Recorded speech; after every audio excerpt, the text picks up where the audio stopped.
Hello, everybody. Thank you for watching this next episode of hiiesaumaa Somatics. My name is hiiesaumaa. I'm joining you from Paris, France, and I'm a somatic movement therapist and a writer and a performer. And today we have with us Liina Pääbo, who is an occupational health physiotherapist. And I'm so excited because this interview is the first interview that I'm conducting with a fellow Estonian. So welcome, Liina. Thank you so much for being here. Thank you so much for having me. Yes, our topic today is exhaustion, health, movement, stress, burnout. So we'll see how it goes. I think it's a topic that touches so many of us, because so many of us feel exhausted or have periods of our lives where we have felt great exhaustion. And so I'm very excited to talk to you because your expertise is working with people who experience maybe exhaustion or health difficulties in their work environments also. So before we get started, let me ask you this. How did you tell us something about your work and how you found this exciting field? Actually, in Estonia, a lot of fields are so young and so small, so you kind of have to invent yourself and work for yourself. So when I graduated as a physiotherapist, I was working in the Estonian rehabilitation system. I was working with people with disabilities, and I was thinking maybe we could have done something to prevent these work-related musculoskeletal problems or other work-related problems. So I was thinking, could I do something that's more on the prevention side? And in Estonia, most physios work with rehabilitation also in the hospitals. Mm-hmm. So I couldn't study it in Estonia. We had one course during the master's program, but that was it. So I looked to other countries. Occupational health, one of the best systems in the world, is in Finland. But my Finnish is not so good. So I turned to UK, and they had a program for starting occupational health physios there. So that's where I got started. And then when I learned more and more about it, I started making connections, also offering the service in Estonia to workplaces. And my intent from the beginning was to prevent the problems. So you said that I work with people who already have problems, but I work a lot of time with people who feel well. Okay, great. So who are healthy. So, and that has been my goal, to stop them from getting, let's say, since I'm a physio, I mainly work with musculoskeletal disorders, but to prevent these disorders as well. So my story is the story of prevention and trying to do something that wasn't done in Estonia. So interesting. I already have two questions that I that I received as I was listening to you, but maybe the first one is, so tell us, for example, when you have like your regular day at work, what does it look like? So I just have to tell you that I also work at a hospital as a service designer, because that was like my second master's, and a possibility to work with these big healthcare system problems. So these days are different, but when I do my occupational health work, I usually some organizations, companies, they contact me. They usually have a problem, and the problem is, it can be that, okay, we are doing like the health week for our workers. What could be the topic? We want to talk about physical activity or something like that. That's more on the health promotion side, the prevention side. But I also get like letters or phone calls regarding an existing problem. Let's say the work is physically hard, and they see that a group of workers is getting a lot of low back pain. So they are asking, could you assess the ergonomical risk factors, so we can think about what can we do better for these workers so they wouldn't get low back pain, for example. So usually it's a problem that the organization has or the employer has, and they ask me to help to solve that problem. No, very exciting. So that's like the first step. When they contact me, then we discuss about what could be done. And I'm actually a lot of times I get asked, okay, we should do like a lecture or something. And I actually don't like it that much, because I don't believe that that it helps more than people doing something together or inventing something. If you understand what I mean, that there's this term called participatory ergonomics, and the point is if we have a problem, we should involve all the stakeholders in trying to discuss what the potential solutions are. I never go to a workplace saying that I am the expert. I say that you are the experts of your work, and I am the expert of movement. Mm-hmm. So let's see where we can find a good solution that uses this knowledge in the best way possible. But and then if we come up with, let's say, an intervention, whether it's, let's say, a course or using an evidence-based assessment tool, or it can be many different things, then I go to the workplace. And I always want to see the workplace. That's why I don't like Zoom lectures or Teams lectures, because I don't get to experience the workplace. Like when I go there, oftentimes it's not a silent and nice office. It can be a factory. There's noise. There are these big noisy machines. There's vibration, maybe they're working outside. So you get to experience what it means to be in that workplace. Like, do you feel safe there? Or do you have to wear a helmet and a vest and look everywhere so that all these machines don't run all over you? So it's kind of, you get to go to places where, let's say, a regular person never goes to. So that's like the most important, or like that's very interesting for me to see all the different kinds of workplaces and the work people do. Yeah, that's very interesting. Also for you as an embodied person to experience in your body physically some of these spaces, and maybe a hypersensitive person just listening to you, we're like, oh, this is so much, just to even enter some of these environments. Now, Liina, tell us something about what you observe. Now, of course, you have so many different experiences with so many different types of work. So I don't know how you're going to respond to this question, but what have you noticed about people's exhaustion and fatigue? Like when you go and talk to these people or look at the environments there, what have you noticed? What fatigues and exhausts people most these days, according to your work? I mean, if I make a really big generalization, then I would talk about two groups maybe, and putting an asterisk there that we have a lot more groups to talk about maybe. But if we talk about sedentary work, office workers, the fatigue, the exhaustion is more about the mental side, that you don't feel it physically, but you feel it mentally. And when we talk about people who are doing physically hard work, then they also feel the fatigue mentally, especially depending, maybe they have to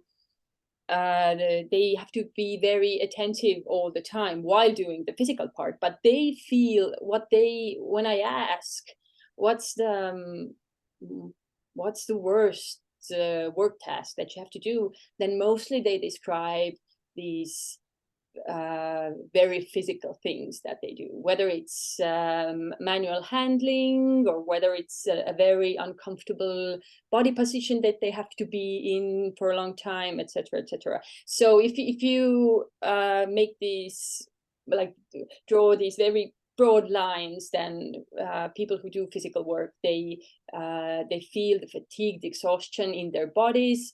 They feel joints or muscles are aching, especially people who are on their feet the whole day, especially when they're wearing the safety boots. These are heavy. And so if you're walking on a concrete floor for, let's say, you take 20,000, 30,000 steps per day, and then you just feel it in your calves that, like, it's, your feet are so tired, and you just, at the end of the day, you just want to lay on your couch and do nothing, and that's perfectly okay. So I don't know if it answered your question. Yes, I'm just thinking about my article where I start. The introduction is, oh yes, there are many of us who at the end of the long day feel like we just want to lie on a couch and scroll and not do anything, and we don't want to exercise. We should be exercising instead. So these conversations really depend on what people do during the day. Yes, yes, that is so true, and that's why I'm when an office worker tells me about the exhaustion that they feel, I can very confidently say, definitely exercise, get some intensity into it, because when you're doing sedentary work, your heart, your cardiovascular system doesn't get a lot of work done. So you should definitely do your exercise or any movement that feels good for you. When we talk about the other group, then I would say that rest and breaks during the workday is so much more important.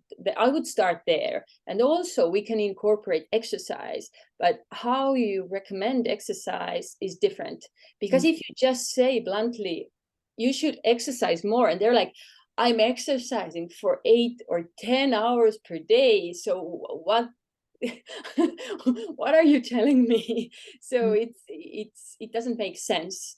So if you talk to them about maybe what type of exercise it could be to support their workability, especially we talk a lot about strength training, and also about relaxation when it comes to them being very, very tired and feel that some parts of their body are just doing too much. So yeah, that's like the messages are different for different worker groups. And also, like, a very interesting, I don't know if I can call it a phenomena, is that has come in the that has come up in the literature in the last years, is physical activity health paradox. And the paradox lies in the fact that if we do leisure time physical activity, then it is so good for our health. It is. We often think about physical health, but it's also good for our mental health. It's a prevention and it's a cure also, or part of the cure for depression, anxiety, all kinds of cardiovascular problems, etc., etc. But when we talk about occupational physical activity, that is not like the exercise break that you do during your work, but like the physical work that you do. That's occupational physical activity. Since it's moderate or low intensity, but for a very long time, it's very monotonous. And also you don't get to take breaks as often as you would like to, then actually it is not good for our cardiovascular system. Or you see that when they study these worker groups, their mortality rates are actually higher. Also, we tend to think that their fitness level is high, but actually it's not. Mhm. So you have to find the balance between getting like the occupational physical activity recommendations. You want the office worker to be more active, to do walking meetings, to do exercise breaks, to take the stairs, to go and get some high intensity physical activity during their free time. But when it comes to the worker who does physical work, then what you want to do is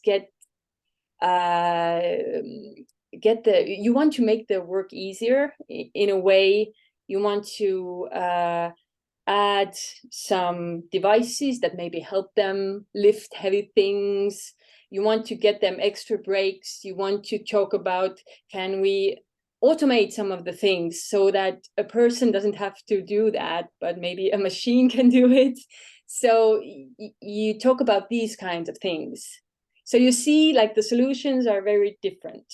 Yes, I just love the fact that you talk about this, because I was thinking about the kind of research that I've been reading, or the books that I've been reading, and they tend to be heavily on the first side of the spectrum, recommending movement, more movement, more movement, more movement. And it's interesting that in the kind of literature that I read, at least about somatics, the other side of the spectrum, the people who actually use a lot of physical labor in their daily activities, is not talked about so much, actually. Yeah, I think it's we often see that in research as well. There are these silos, and two silos that I often that have been discussed is the occupational health side of things and health promotion. They seem close, but actually in a sense they are far away from each other. Because if you look at the World Health Organization's recommendations as well, they don't talk about work that much. And Yeah. and it's like a very big part of most adults' day. So you should give some recommendations on how to incorporate physical activity, especially if you're doing physical labor. Yeah. So interesting. Tell us something, again, a very general question, but we'll see how it goes. What would you tell people about, like, how to rest? Because I think these days also a lot of us feel like resting is like, let me scroll and let me do something on my phone, and that is restful. But maybe you have some interesting things to recommend to us, or you can also think about the various people that you work with. What would resting, how to rest better mean for them? Okay, so number one, I know that, like, people expect me to only talk about the musculoskeletal system and physical activity when I say that I'm a physio, but it all comes down to sleep. Do you get enough sleep? So that is not something that you should have most days, but it's something that you should get each and every day. So when I often, when I go to a workplace, I do like this pre-survey that's anonymous, but then I more or less, I know who I'm talking to. When they get enough exercise, when they sleep well, then we are talking about other things that maybe are more advanced. We talk about the topics that they want to hear more about. But when it's like some like fundamental pillars of health are missing, sleep, enough sleep is like the most important, then that's the place to start. And I guess especially in some countries, it's like a badge of honor to, oh, I only slept 4 or 5 hours. And I like, no, you should never do that. The minimum is 7, and there are like 2 people in the world who get by with less. So so start there. It's the simple things, and people want to ignore the simple things and go on to some fancy, I don't know, chiropractic or magic mushrooms or whatever, but start with your sleep, please. And also when it comes to physical activity, and when I talk about physical activity, it's like an umbrella term, and exercise is always physical activity, but physical activity is not always exercise. So people tend to think that, oh, when I say physical activity, they think about gym. No, it's not that. It's any movement that you do. Like when you do laundry at home, that's physical activity. When you run to catch a bus, that's physical activity. Actually, it's called incidental physical activity. And it's very good if you have these little moments of intensity in your day. Also dancing, when you hear a tune on the radio. All these things accumulate and they are very good. Most people, they rest very well when they move outside. So green exercise. I'm always wondering when I see people in the gym running on a treadmill and looking at a screen.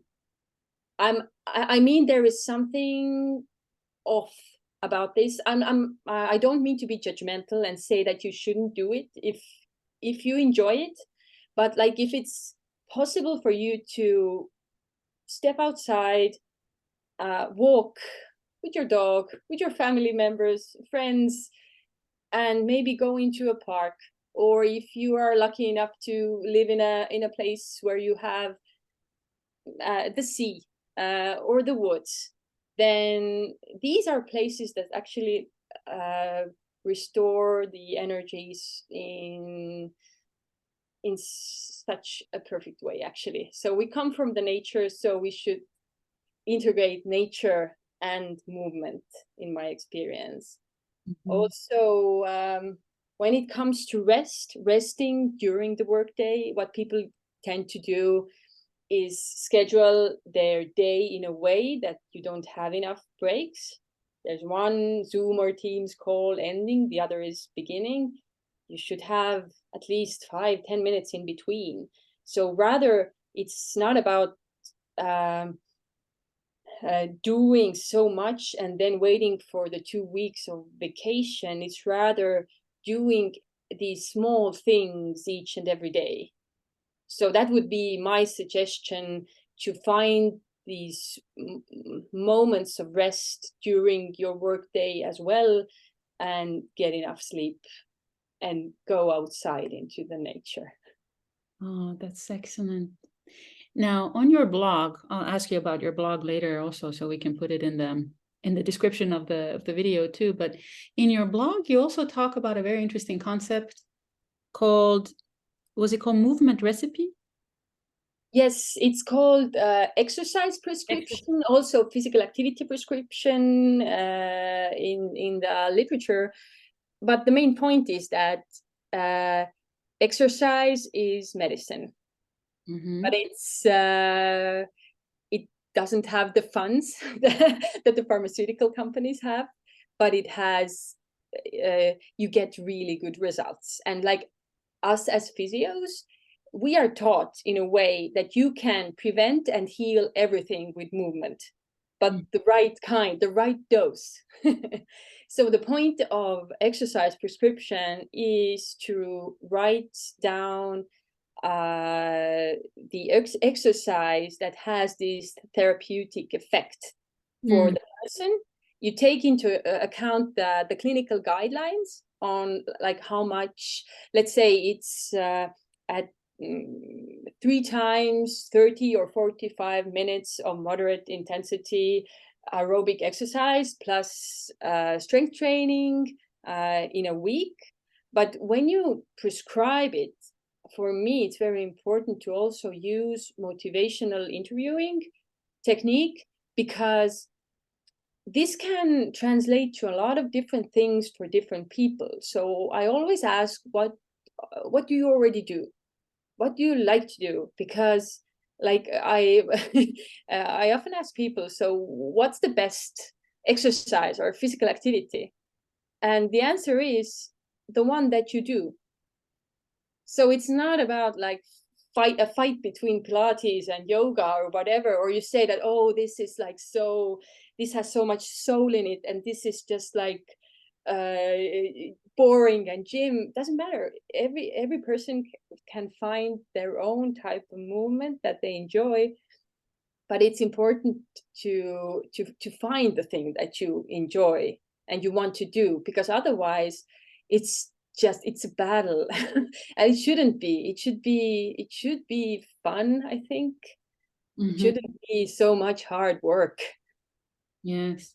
So you get a prescription, and when, let's say, a person says, oh, I really like swimming, and then we put down the swimming and add something. So when we think about, okay, it's very like gentle exercise, maybe something with more intensity, then we think about, okay, maybe the person could do some laps more with high intensity, or change the swimming style, or whatever. It's just like, it's this very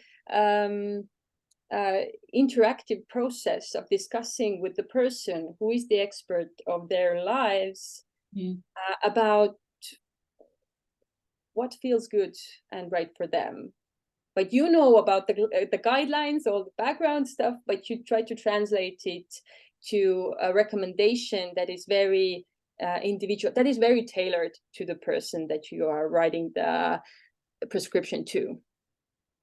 Yes. One type of people that I encounter in my life sometimes is people who complain that they're exhausted. For example, the work is very intense in terms of maybe dealing with people, actually having a lot of clients to speak to and things like this, for example. So a lot of exhaustion, exhausted at the end of the day, not very curious about exercise. And I might tell them, well, but you get more energy when you move, and find something that feels fun for you and that you enjoy doing. But nothing happens, because how do I put it? I guess the need for movement is not very strong. And sometimes I feel like in cases like this, I mean, it depends on the development of the person, but what brings people to exercise, in particular to somatic exercise, actually is some kind of crisis moment, is some kind of injury or burnout, and then they finally start to pay attention to the needs of the body, while earlier maybe it is easier to ignore, also because maybe the person feels fit quite and looks good, and exercising takes effort, and there's also no habit of enjoying movement. Where is my question with this? What would you tell to somebody like this? I think it's time to do a book recommendation here. Yeah. So I have a book here. It's called Burnout, and it's by Emily and Amelia Nagoski. But for many people, they think about exercise in a way that is very looks based. Or they think that, okay, then I look good, then I will lose the weight or whatever. But I would say that find your own motivation, and one very, very strong motivation is that physical activity is, and I will read this out because it's so good. Physical activity is the single most efficient strategy for completing the stress cycle. So we think that, like, we talk about stress a lot, but we don't think about the stress cycle that we have to, like, you get stress, we all get stress, but our body doesn't differentiate between a real threat and the client who is being annoying or whatever, but our body reacts in the same way. So you have to talk body language. You have to, it doesn't matter, you deal with the stressor, that's like talking to the client or whatever, but the other thing that you have to do is deal with the stress itself in your body, and those are two separate things. So just thinking about, okay, this got solved, but in your body it doesn't get solved.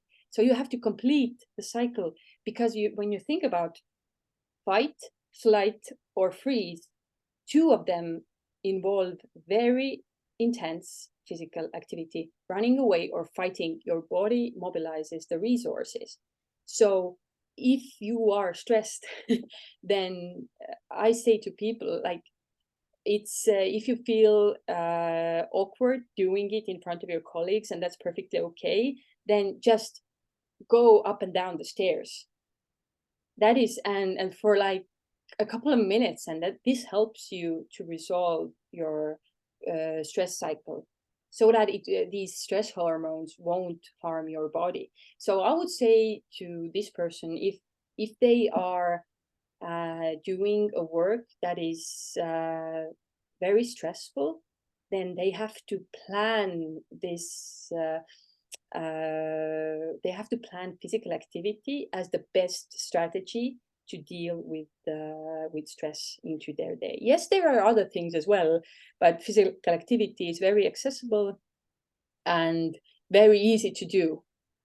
So don't think about it like, oh, I have to do an hour and go to a gym and do something that I don't like. It can be something as simple as a very vigorous walk in the park for 5 minutes, just wind down and give your body the signal that it's safe here. Nobody, the clients are not threatening my life. So yeah, when it comes to dealing with stress, yes, there are many things that, but I would say that physical activity should always be part of the strategies that you do. Yes. I don't know if it makes sense, but Absolutely. Yes. And to have physical activity also as a, what would you call it? Like a non-negotiable, just something that I do. I don't think back and forth. Like sleep. Do it. Yes, exactly. Because I think a lot of us get stuck in this, like, do I do it today? Is this the best time to do it? What should I do? And just, just do it. It should be. Oh, and I remembered another thing that I often talk to people about. Especially when you're in the home office, think about the time of day when you feel energetic. Like when you are a morning person, then maybe integrate a piece of physical activity. It doesn't have to be an hour. It can be 15, 20 minutes. It can be 10 minutes, but it can be intense. So not to fear intensity in the physical activity, because it's so good for your health. Integrate it into your day and think about the time that you feel energetic. Because if a person who wants to be up late and someone tells them, okay, you should get up at 5 a.m. and go for a jog, then that's I don't know, that's horrible. Don't do it to yourself. If but if you feel energetic in the evening, then that's your time to exercise. If you feel energetic in the morning, do it then. If you can use your lunchtime maybe to go to a restaurant that's further away, use that time, like integrate it. And also when you are like picking up your kids or waiting for them when they are exercising, let's say, and you see parents doom scrolling in the car, okay, maybe you can do a brisk walk, or go to the same place where your kid is exercising, or whatever. Think about your day where you can integrate, like where is the natural time for you, what are your habits, and integrate the physical activity. It doesn't have to be a separate thing. So analyze your lifestyle would be my recommendation. Then it's so much easier to make it a habit. If you have a dog, you have to walk the dog. So make a longer walk, or do something uphill, or find an outdoor gym that's on your way, or whatever. But there are so many things. And if you start brainstorming with people, it's very good if these solutions come from them, because people believe when they say it. That's right. We can't really change our force points. Yeah. But I loved what you said. Also, I was listening. As I was listening, I was thinking also about this message of just like notice the movements that you do in your everyday life too. Yes, like notice the physical activity that is present in your life, and where to augment it, how to make exercise be part of your daily experience already, and maybe extend it. I wanted to put a little shout out there for a colleague of mine. Maybe he's watching this video also, so he will feel good. Recently, I told him, I said, you look so good. You have a whole different aura about you. What are you doing? What's your secret recipe? And he said, well, Hiie, these days when I wake up in the morning, the first thing I do is push-ups. every day I do a certain number of push-ups and that's it. And then he also has like a gratitude practice where he mentally prepares himself for the day. But it was so powerful to see this man tell us, I was with another colleague, that it doesn't take so much. It's just a matter of making something a habit in your life. As I've been thinking about this topic of exhaustion and stress and burnout, I feel like everything comes down to repetitions. What is it that we repeat every day in terms of habits, in terms of rituals, the thoughts that we repeat, the physical activities that we repeat? That's our life, actually, I think. Yeah, and the small daily habits, as you said, that's so important. You can start with one push-up, or Yes. you could start with, like, if you need a mat, just roll out the mat, look at it, and put it back. That can be a start. It's starting the habit. People think that it's like, you know, these New Year's resolutions, that it has to be, oh, I'm gonna go and do and exercise 5 times a week and 1 hour, 2 hours, and it's like not realistic. So maybe if you start with, okay, 5 times a week, but 1 minute, then if it seems too easy, then that's a good place to start. Yes. Because if it feels too easy at the beginning, then after a few weeks, it's going to feel harder. So that's when people usually give up. And in February, most people have Yes. they don't they say that, okay, it wasn't doable, so I'm just gonna give up totally. And we don't want that. We want these small things that people are doing. And also, like, you go to the grocery store, I say that, like, if it's 1 kilometer away, then go there on foot. And it's good if you have these heavy grocery bags. It's good exercise, for it can be for your shoulders. And even if people are looking at you funny, you can say, I don't know what you're talking about, like. So it's like yeah, these small things. Life doesn't have to be too comfortable physically, because usually if life is too comfortable, you go everywhere by car, and you don't have to move, then your body, it feels awful, actually, and also mentally, if you don't get enough movement into your life. Yes, I agree with you. I feel the lack of movement like right away. Just I become irritable.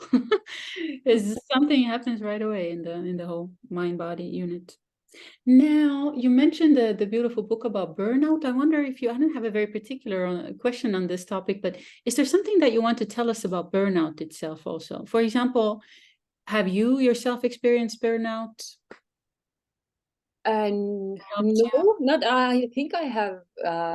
I would like to differentiate between feeling too much stress at work, like chronic stress, and burnout. And I feel that in these few years, especially after COVID, people use the term burnout very easily. It's like, oh, uh, it's burnout, but actually they keep going. And usually, like, burnout it's something very serious, especially when you talk about from like a occupational health perspective, and you see people who will never be able to go back to the level of workability that they had. They will always have to do less, always have to look out for the signs of too much stress. So I would say that using it is as a synonym for chronic stress is not very good. And I have definitely felt chronic stress, and I prescribe exercise for myself. But I but I guess I'm lucky enough to have a work that is different every day, every week. So I move around a lot. And one of my favorite topics is also active transportation. So if you have the possibility to go to work, or at least one part of the journey, do it in a way that is active. Bike, foot, whatever works for you, so that that's also integrating movement, rather than sitting in a traffic jam, feeling the stress in your body.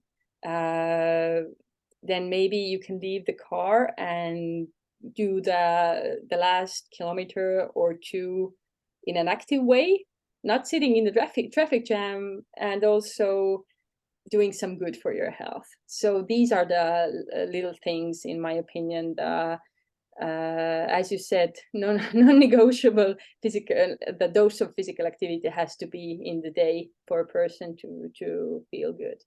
Yes, I totally agree regarding the need to differentiate between burnout as a serious experience in somebody's life, and this more casual, I feel tired, I feel exhausted, I feel burned out. I have had an experience with burnout, and in my experience with burnout, it felt like the entire thing needs to stop. Like I was unable to do the things that I used to be able to do, and I had to reevaluate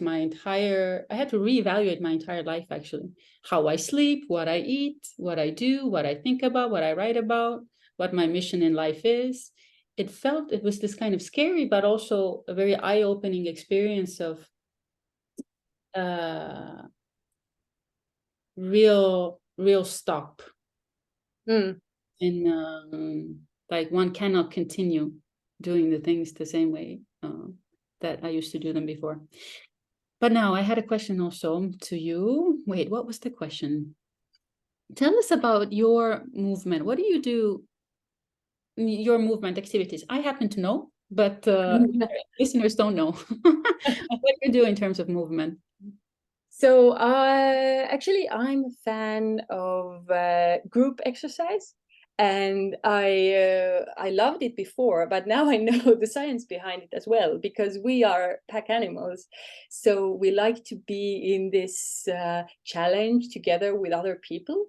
And also when we see other people doing the same thing, it in our brains, it activates the pathways that make us feel good. So some people say, I hate it, I like it. And I also like when there's a trainer saying you should do this and this and this. So I like to rest my brain and just follow the commands. But I do Les Mills workouts, these kind of things. But I also like to go outside, as I said, green exercise, running, hiking. I also discovered Rogaine. I don't know if you know it, but it's a type of like orienteering. But it's a really what I like about it is like just like running for a long time is kind of boring for me. I know it's okay for a lot of people, but for me personally, I find it boring. So and I'm not very good at with maps. I tend to get lost, but it's a really cool activity that you can do with your partner or your family, with your friends. So it's like this group orienteering sport. Mm-hmm. So that's really what I like. I also I have done swimming before, so I very much enjoy water, and dance is something that I also like very much. But as many people, I sometimes feel awkward, especially when the choreography or movement is something, let's say in the group trainings, it's difficult sometimes. So I like dance where I when it's not too hard, or the trainer is saying like, do your own thing, it's okay. So you are like allowed to to let the music guide you. So yeah, that's why I like Nia so much, that it allows you to be with the music and the movement, not in a way that is like, oh, you're doing it wrong or something like that. So I guess that's I do movement that I enjoy, but I try to switch it up as well and try new things. So it wouldn't be only like, okay, I'm this kind of person who does only this kind of sport and that's it for me. So I also encourage other people to just try. I think go that's with a friend. yes, I think that's a very important message also, because sometimes we get exhausted also from doing the same kinds of movements in a Yeah. movement class, let's say. And so I love dance because inside the dance practice, there is a chance to do a lot of different kinds of movements. Yes, but I think it's a very important message to send to the world, that to try different kinds of things, different types of movements. Can be invigorating, and also there's like so much to learn. You find a new movement method and it's like a new thing that the body gets to experience, new sensations. It's exciting. Yeah. Now, Liina, tell us, is there something that you want to add that I didn't ask you about on this topic of exhaustion and rest, or anything else that you want to leave the listeners with? I just want to tell you that thinking about your health and also your occupational health, it's not something boring. It should be something exciting. And maybe if you're listening, you can be, it sounds maybe a little bit cheesy, but like, be the change you want to see in the workplace. I have seen that, like if I go with a group of colleagues and you say, okay, let's do a walking meeting, even if it's snowing outside, or let's take the stairs, or if someone is like, oh, let's do this, then other people will come along. You like, it's because people don't like being said, okay, you should do this and this and this. But if you invite them, and if they don't want to, that's okay. But just we need more people who want to change the culture.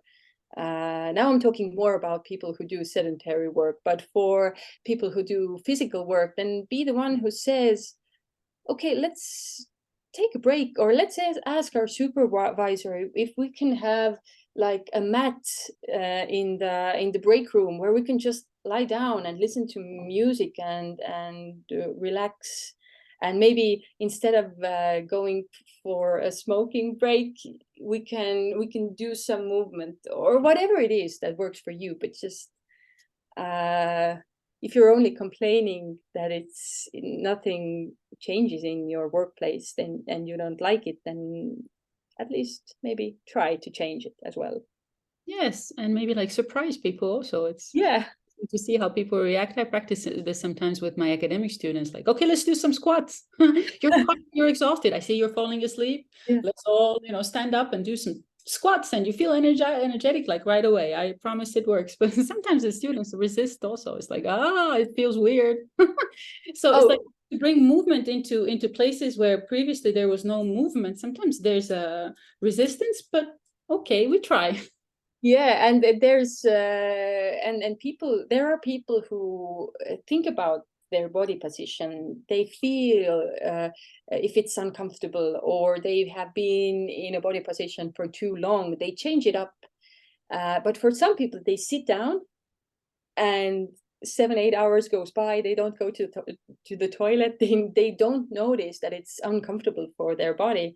So to be the person who says, okay, why not stand up, or let's do something, or people who are not from Estonia, you probably don't know, but in our the national broadcasting radio, or there's at 11 in the morning, there's this program where someone plays piano, and another person introduces different exercises, but they are very fun to do. And I know a lot of workplaces that switch on the radio at 11 and they do these breaks because they are very like friendly, they don't require a lot of fitness, and they're fun to do. So that's a great idea, yes. And also, when I was in Estonia just some days ago, actually, and like I see there's like a lot of places are very innovative about integrating places for movement inside of the workplace. I went to the university library in my hometown in Tartu, and I saw that there's now like a fitness room at like inside the library. I thought that was a great idea. Yes, so you can go and, you read something and then you go to the fitness place and it's free. Everybody can use it. Wonderful. Actually, I just remembered another question that I wanted to ask you earlier, but now it came back to me. You mentioned in the very first comment that one of the best programs when it comes to occupational health physiotherapy is in Finland. Yes, what makes their program so special? What do the Finns know how to do? It's not even the occupational health physiotherapy, Okay. but the occupational health system as a whole. Okay. So they have a team. They have the physician, they have the nurse, they have the psychologist, and the physiotherapist. Their roles are divided in a very specific way. So when you are, let's say, a worker who doesn't have any problems, then usually you just encounter the nurse. So the physician only interferes when you have diagnosis or something more serious.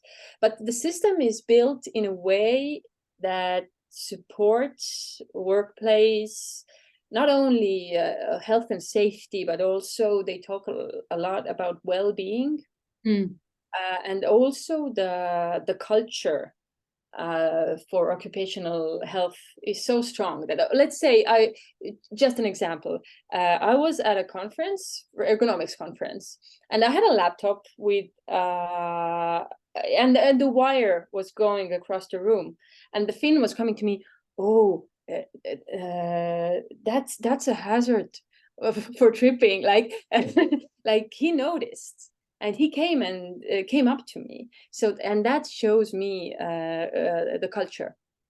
Right. And that is very, like, Finland has a history of occupational health, and also that the workers there are very knowledgeable about the topics, and they take it seriously.